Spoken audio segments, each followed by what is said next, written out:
Hello అండి. అందరికీ నమస్తే. Good morning. వారణాసి వంటింటికి స్వాగతం. మన వారణాసి వంటింట్లో ఇప్పటివరకు రకరకాల పచ్చళ్ళు ఆహ్, అదే ఊరగాయలు అన్నీ పెట్టుకున్నాం కదండీ! ఈరోజు కొద్దిగా బ్రేక్ ఇచ్చి కర్రీ చేస్తున్నానండి. ఇంకా చాలా రకాల పచ్చళ్ళున్నాయి చేసుకోవాల్సినవి. నాకు సాధ్యమైనంత మటుకు నేను చేసి చూపిస్తాను నేను. అంటే నాకు మామిడికాయ దొరికే దాన్ని బట్టి ఉంటుంది. కొన్ని కొన్ని ఎండలో పెట్టుకునే ఊరగాయలు కూడా ఉన్నాయండి. అందుకని ఆలోచిస్తున్నాననమాట. నాకు ఎంత వీలైతే అంత నేను చేసి చూపించడానికే ప్రయత్నం చేస్తాను. మీరందరూ కూడా ఆహ్, మీకు నచ్చినవన్నీ కామెంట్ రూపంలో అడుగుతున్నారండి. చాలా చాలా చాలా థాంక్స్ అండి మీ అందరికీ గూడాను. ఆహ్, త్వరలోనే ఒక్కొక్కటి చేసే ప్రయత్నం అయితే చేస్తానండి. కొంచెం లేట్ అయినందుకు మీరెవరు కూడా ఏమీ అనుకోవద్దు. ప్లీజ్ దయచేసి ఏమనుకోకండి. ఆహ్, అయితే ఈరోజు మనం బీరకాయ కూర చేసుకుంటున్నామండి. బీరకాయలు శుభ్రంగా కడిగేసుకోండి. కడిగేసుకున్న తర్వాత మనం చిన్న చిన్న ముక్కల కింద కట్ చేసుకోండి. ఫ్రైకి కట్ చేసుకుంటాం కదా! అలా కట్ చేసుకోండి. ఈ బీరకాయలనేది ఆహ్, ఎండిపోయినట్టు అయిపోయినాయి. ఎండిపోయినట్టంటే నీరంతా లేకుండా అయిపోయింది. బీరకాయ అంటే అసలు చక్కగా నవనవలాడుతూ ఉంటుంది. నీరుతో ఉంటుంది గదండీ! ఎక్కువ నీరుంటుంది గదా! అలా ఏం లేదు. ఇప్పుడు సమ్మర్ కదా! ఆ సమ్మర్‌లో నీరంతా పీల్చేసినట్టుంది. అందులోనూ మా ఇంట్లో ఫ్రిడ్జ్ కూడా లేదిక్కడ.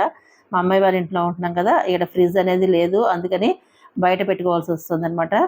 సో, అట్లా ఉంది. అయినా కూడా ఏం పర్వాలేదులెండి. మనం రుచిగా చేసేసుకుందాము. ఇప్పుడు మీకు చూపించిన ప్యాకెట్టు ఏంటంటే, ఇది తెలగపిండి అండి. ఈ తెలగపిండితో కూర చేసుకుందామండి. బీరకాయి, తెలగపిండి కూరనమాట. మీలో ఎంతమందికి తెలుసో కామెంట్ చేయండి. మీలో ఇది ఎంతమందికి ఇష్టమో కూడా కామెంట్ చేయండి. ఈ కూర అనేది పత్యాల వాళ్ళు తినడానికి బ్రహ్మాండంగా ఉంటుందండి. డెలివరీ అయిన తర్వాత పత్యాలు చేస్తారు కదా! ఇప్పుడేం చెయ్యట్లేదనుకోండి. అదివరకటి రోజుల్లో మాకైతే మా అమ్మ వాళ్ళు బాగా పత్యాలవి చేయించారండి. నేను అప్పటి సంగతి చెప్తున్నాననమాట నేను. ఇప్పట్లో పచ్చాలు అందరూ హాస్పిటల్‌లో డెలివరీసు మాకు హాస్పిటల్‌లోనే. కాకపోతే ఆహ్, అంటే మ వ ఆ మెడిసిన్స్ వల్ల వాటిల వల్ల పత్యాలు చేయాల్సిన అవసరం లేదని కూడా చెప్తున్నారు కదా డాక్టర్లు. సో, అందుకని ఎవరు పత్యాలది చెయ్యట్లేదు. మాకైతే మా అమ్మ వాళ్ళు ఖచ్చితంగా చేయించారండి. దానికోసం అని చెప్పి తెలగపిండి, నువ్వుపిండి, అదే నువ్వులతో చేసినవి, తెలగపిండితో చేసినవి అవన్నీ కూడా చేసి పెట్టేవాళ్ళనమాట. శరీరం గట్టిగా ఉంటుందని చెప్పి పెట్టేవాళ్ళు. అందులోనూ డెలివరీ అయిన తర్వాత పచ్చి కురుపులా ఉంటుంది గదండీ! శరీరం అంతా పచ్చి పుండులాగా ఉంటుంది. అదంతా ఒళ్ళంతా ఆర్చాలని చెప్పి ఇట్లా చేసి పెట్టేవాళ్ళనమాట.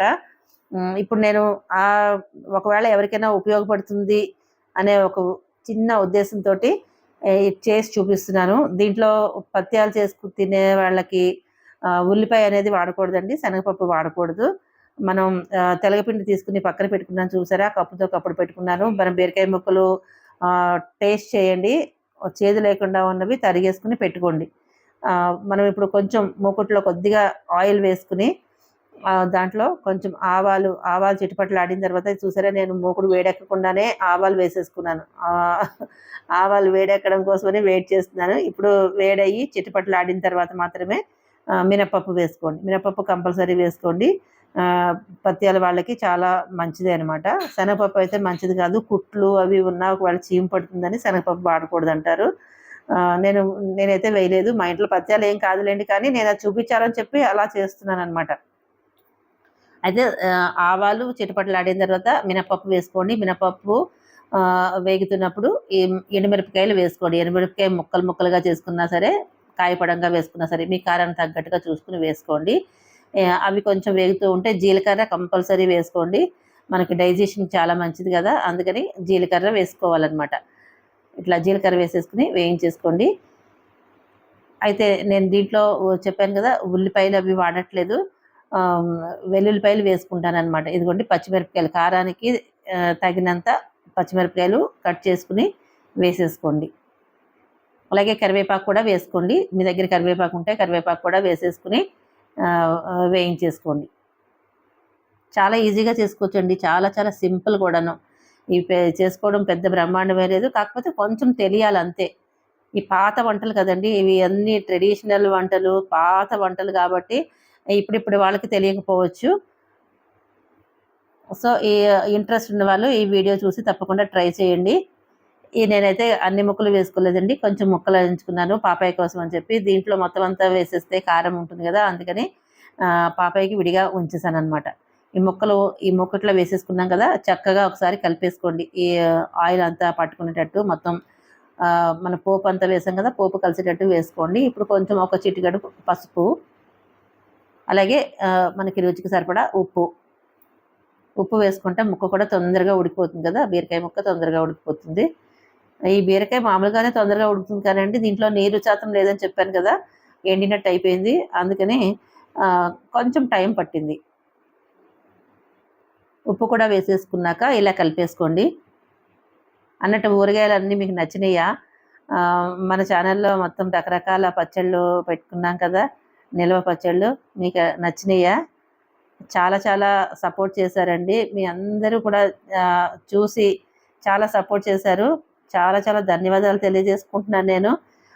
అలాగే ఇక మీదట కూడా ఇలాగే సపోర్ట్ చేస్తారని, వీడియో చూసి నా ఛానల్ని కొంచెం ముందుకు తీసుకెళ్తారని నేను కోరుకుంటున్నాను. ఇదిగోండి, నేను వెల్లుల్లిపాయలు అయితే ఒక కప్పుతోటి, ఏ కప్పుతో నేను ఇవి తీసుకున్నానో, తెలగపిండి తీసుకున్నానో అదే కప్పుతోటి నేను వెల్లుల్లిపాయలు తీసుకున్నాను. పైన పొట్టు ఏం తీయలేదు, పాయలు పడంగానే వేసేసుకున్నాను అనమాట. ఇప్పుడు అది వేసుకున్న తర్వాత కొంచెం తెలగపిండి కూడా వేసేసుకోవాలండి. వేసుకుని శుభ్రంగా ఇలా కలిపేసుకోండి. కలుపుకున్న తర్వాత ఇప్పుడు దీంట్లో మనం నీళ్లు పోసుకోవాలి. తెలగపిండి అనేది ఉడకాలన్నమాట. ఉడకడం కోసం అని చెప్పి నీళ్లు పోసుకుంటున్నాం. ఇలా నీళ్లు పోసేసుకుని మళ్ళీ ఒకసారి కలిపేసుకోండి ఇలాగా. ఈ తెలగపిండి అనేది బాగా ఉడకాలండి. ఉడకపోతే కడుపు నొప్పి అనేది వస్తుంది. ఇలా వేసుకున్న తర్వాత పైన కొద్దిగా ఆయిల్ వేసుకోండి. మనం ఆయిల్ అనేది చాలా తక్కువ వాడతాము. నేను తక్కువే వేసుకుని పోపు పెట్టుకున్నాను, అందుకని ఇప్పుడు పైన కొంచెం వేసుకున్నాను. ఈ పక్కనైతే నేను చారు పెట్టుకుంటున్నానండి, గుండ చారు అనమాట. చారు గుండతోటి చారు పెట్టేశాను. గుమగుమలు ఆడిపోతుంది, మంచి వాసన అయితే వేస్తుంది. దీని మీద మూత పెట్టేసుకుందాము. ఈ చారు అయిపోయింది, తీసేసుకుని పక్కన పెట్టేసుకుంటున్నాను.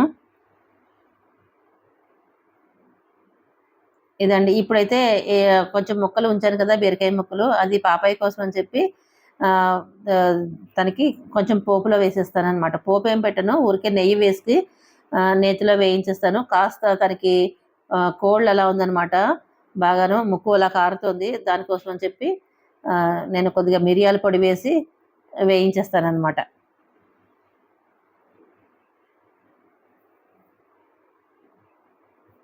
ఇదండి, ఇలా పక్కన పెట్టుకున్నాను. ప్లేట్లో ఒక స్పూన్ పెట్టుకున్నాను. కింద పెట్టేస్తే అంతా ఆయిల్ అది అంటుకుంటుందని చెప్పి ప్లేట్లో పెట్టుకున్నాను. ఈ ముక్కలు దీంట్లో వేసేసుకున్నానండి. ఆయిల్ నెయ్యి అయితే వేడైపోయింది. ఈ ముక్కలు దాంట్లో వేసేసుకుని ఇట్లా ఒకసారి కలిపేసుకోండి. దీంట్లో చక్కగా కొంచెం ఉప్పు పసుపు కూడా వేసేసుకుంటే మగ్గిపోతుంది. ఇలా చిన్నపిల్లలకి కొంచెం జలుబులు అట్లా ఉంటే కనుక కొంచెం మిరియాలు వేసి చేస్తే ఆ జలుబు అనేది తొందరగా తగ్గిపోతుంది అనమాట. కొద్దిగా పసుపు, అలాగే కొంచెం ఉప్పు వేసేసుకోండి.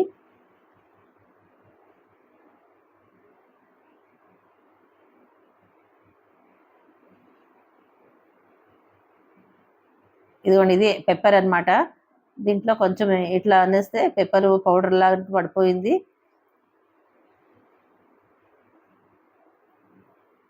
దీంతో ఒకసారి ఇలా కలిపేసేసుకుని మూత పెట్టేసుకున్నాం అనుకోండి, చక్కగా ఉడికిపోతుంది అనమాట. ఉడికిపోయిన తర్వాత పక్కకు తీసేసుకుందాం దీన్ని.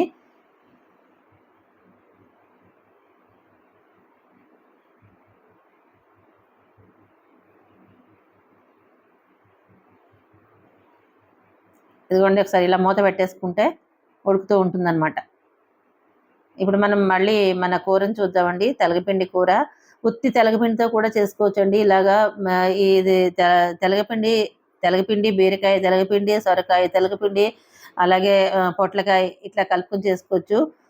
ఉత్తి తెలగపిండి కూర కూడా చేసుకోవచ్చండి. చాలా చాలా బాగుంటుంది. మీకు ఎవరికైనా కావాలి అనుకుంటే, ఇంట్రెస్ట్ ఉంటే కనుక, తెలుసుకోవాలనుకున్న వాళ్ళు కామెంట్లో అడగండి, తప్పకుండా నేను చేసి పెడతాను, చేసి చూపిస్తాను. ఇదిగోండి, కూర అయితే మంచిగా ఉడుకుతుంది. అయితే ఈ తెలగపిండితోటి పొడి కూడా చేసుకోవచ్చండి. తెలగపిండి పొడి ఎంతమందికి తెలుసో కామెంట్ చేయండి.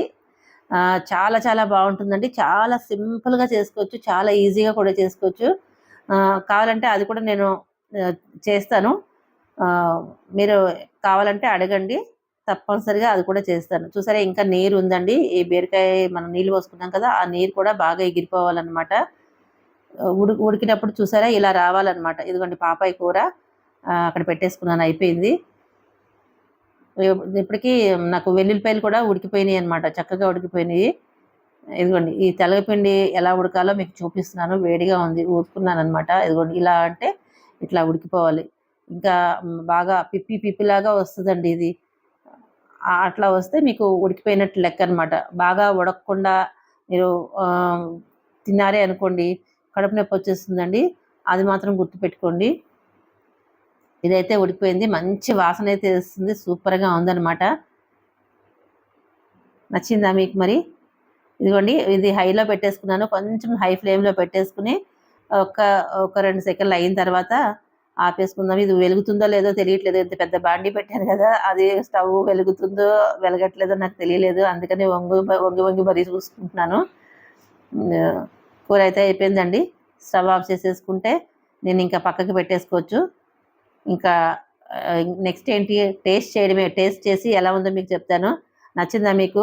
ఈ వీడియో కనుక నచ్చినట్లయితే లైక్ చేయండి, షేర్ చేయండి, సబ్స్క్రైబ్ చేయండి. మీ ఫ్రెండ్స్కి, ఫ్యామిలీ మెంబర్స్ కూడా షేర్ చేయండి. మంచి మంచి రెసిపీస్ అన్నీ మన వారణాసి వంటల ఛానల్లో వస్తుంటాయి, తప్పకుండా వాచ్ చేయండి. ఓకేనా? ఇప్పుడు ఎలా ఉందో టేస్ట్ చేసి మీకు చెప్తాను.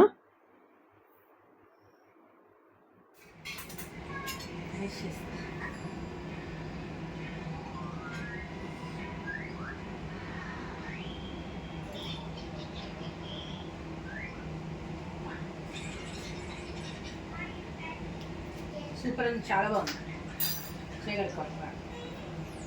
ఇదండి ఈరోజు మనం చేసింది చారు పాపాయకి.